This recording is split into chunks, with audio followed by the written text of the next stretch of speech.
ẹ gbọ́ náà kí lohun tó kan Tope Alabi, kí lohun tó kan Bisi Alawiye aya àlùkò nípa ọ̀rọ̀ evangelist Elijah Akintunde bó ṣe dìde tó di gbajúgbajà láwùjọ àwọn akọrin ẹ̀mí nílẹ̀ yìí. Àlàyé ọ̀rọ̀ rèé o lẹ́nu evangelist Elijah Akintunde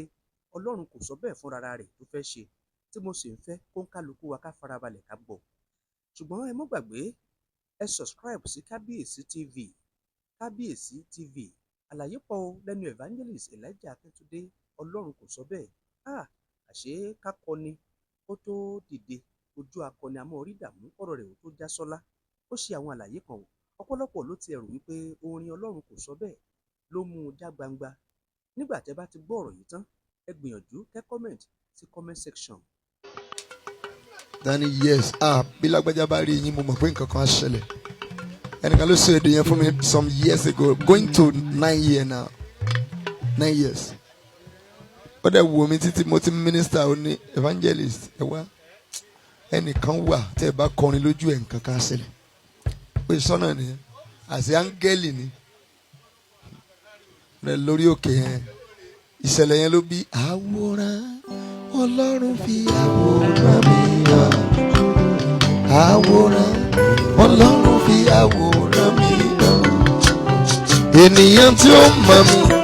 yẹ kó ra àwòrán mi. Àwòrán Ọlọ́run fi àwòrán mi hàn níbi gíga. Mo rẹ̀ dórí òkè yẹn pé orí òkè tó ti ní bá kọrin náà ní whereas pósítà ńlá wà. Mo ní màmá Tope Alabi àti Bisi Alawiye àwọn yẹn sá àwọn tí ó ń lò gbàgbó tí ò dẹ̀ sẹ́ni tó dé mi mọ̀ táyé ò bá dẹ̀ ti dá ẹ mọ̀ ń bó láyé ayé ẹyin ni èmi náà mo wá síìtì tó last mo lọ mingu báyìí láàrin àwọn èèyàn ẹni tó pè mí gan tó ní kí n wá kò mọ̀ pé mo ti wà round kò kàn kúrò lọ́dọ̀ G.O. ló ṣeré mi ò máa tó dẹ́ rìn mo ní bra Elijah ẹ wá mo ní mo wá ẹ dẹ̀ sọ fún mi pé nílẹ̀ máa wá màá ti sọ fún dáàdi pé kán lè fún in time àwọn gbogbo àwọn màmá Tope Alabi gan 15 minutes ni kó lè kọrin kọrun jábọ́ 15 minutes ni ó lè lójú 15 minutes lọ́dọ̀ wọn kí ló fẹ́ fi kọrin tó wà fi lójú 15 minutes torí gbogbo time wọn bóyá 2 hours gan péré náà wá sí gbogbo service wọ́n dẹ̀ lè gbó lórí 15. Ó wá sá ó ní ẹjẹ́ lọ try luck ẹni tó máa gbé ẹrù tiẹ̀ lẹ̀ gbé tiẹ̀ rù tí wàá níṣẹ́ lè yóò pọ̀jù dání tí mi ti bẹ̀rẹ̀ Ọlọ́run máa yàn wọ́n tì ọ́.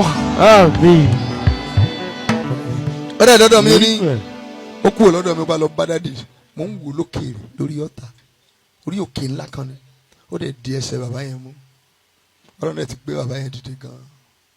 ó di ẹsẹ̀ mú mísàárì tí yẹn tó ń mérí pé nànà torí òfin wọn níbẹ̀ ni bí wọn ò bá ti gbórí ẹ sínú flyer tí ó dẹ̀ sorúkọ ẹ ń bẹ̀ ó lè gba microphone bọ̀ lọ́jọ́ yẹn òfin yẹn yí padà ìgbà tó pẹ́ tó ti yẹ bàbá yẹn lẹ́nu bàbá lókè òkè I'm giving him 2 minutes. 2 what? Àṣẹ olórin ò ní ìdí hours kógo kí nǹkan tó yí padà ó ní ìdí hours bó ṣe wàásù ni ìwàásù tó transform bàbá Kúmúyìdè ní kò wọ 20 minutes ẹ lọ ka ìtàn wọn it's not up to 20 minutes wọ́n kàn fún wọn lórí ọ̀fẹ́ náà ni bóyá ìṣẹ̀lẹ̀ agbára dẹ̀ ṣẹlẹ̀ láti gbà yẹn ṣé nítorí náà wọ́n náà fún mi ní 2 minutes wá sáré wá sẹ́yìn bra Elijah gbogbo orin yín ló máa ń gbò nánánáná tẹ́ sọ̀tàn tẹ́ ẹ̀ ní sọ̀tàn kí la fẹ́ ṣe báyìí mo ní kí ló ṣẹlẹ̀ ṣẹ́jú méjì náà ní ká fún yín ìyẹn náà tó mo ṣáà fi gbàgbọ́ sọ pé ìyẹn náà ṣe kí ni ìyẹn náà tó bọ̀ mí ìmúni tí mo fẹ́ kọ fún ìṣẹ́jú méjì ṣé kì í tún sọ pé ẹ ká hallelujah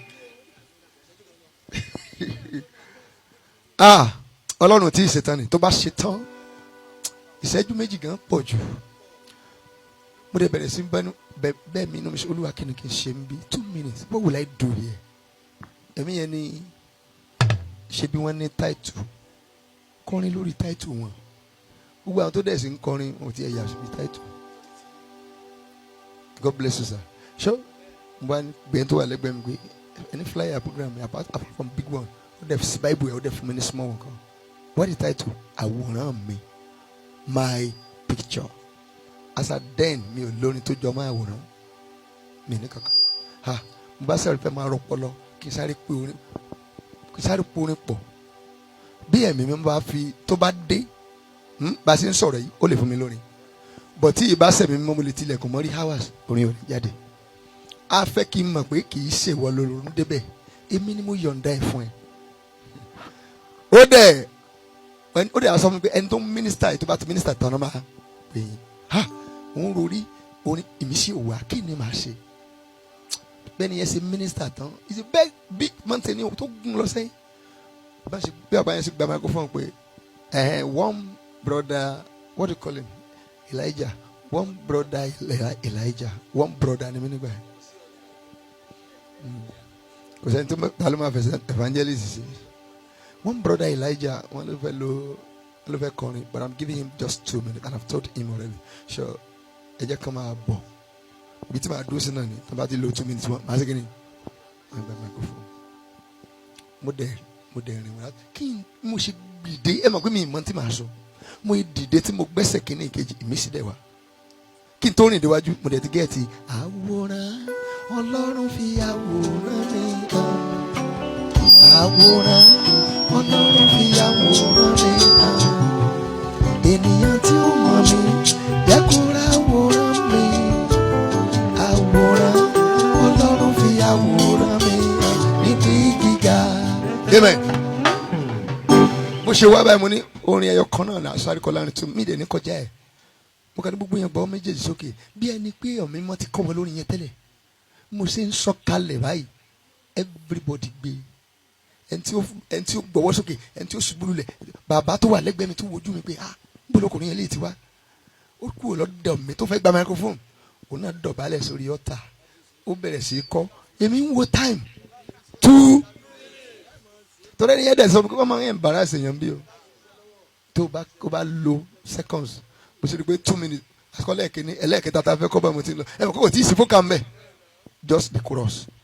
mo àwòrán mo ń gba microphone lọ sọ́dọ̀ mo ṣe fọwọ́ kan báyìí ṣe ju no sing on mo ṣẹ̀ṣẹ̀ wá ń rorí sáà wá fókàsì wá fókàsì àwòrán Ọlọ́run fi àwòrán mi hàn ènìyàn tí ó mọ̀ mi àwọn kan ti ń pè mí wọ́n ní wọ́n fẹ́ ra àwòrán mi bàbá mi ọjọ́ lọ níbo ni àwòrán ògo mi wà before ó fún gbogbo àwọn tó kù ní 15 minutes but kí ó tó gba microphone lọ́wọ́ mi ó lé ní 20 minutes torí àwọn ìjọgàn ò lè jẹ́ ó gbà á everywhere is ignited bó dẹ̀ ṣe gba microphone yẹn ó ní mo gbóhùn Olúwa tó clear ó ní torí kí n má bàa change ẹ̀ ni mo ṣe máa sọ Olúwa ní ọkùnrin yìí mi ò mọ̀ rí o gbọ́ gbogbo ẹrù ògo ẹ̀ kí n rù sórí ara mi ẹni wú ẹ̀ tó bá fẹ́ dé láyé gbogbo ohun tó bá fẹ́ dà nínú orin Olúwa ní kí n gbé ó dẹ̀ tó gbé ó tó tẹ̀yìn táwọn èèyàn mẹ́wàá bíi tèmi gbé ọjọ́ yẹn ní ìtàn yí padà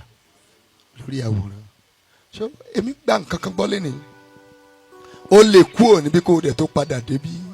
kò dẹ̀ padà wá pẹ̀lú testimony tí ayé ò ní gbàgbọ́ báwo mi ti testimony bá tóbi jù wọn ò ní gbàgbọ́ wọ́n á ní irọ́ ni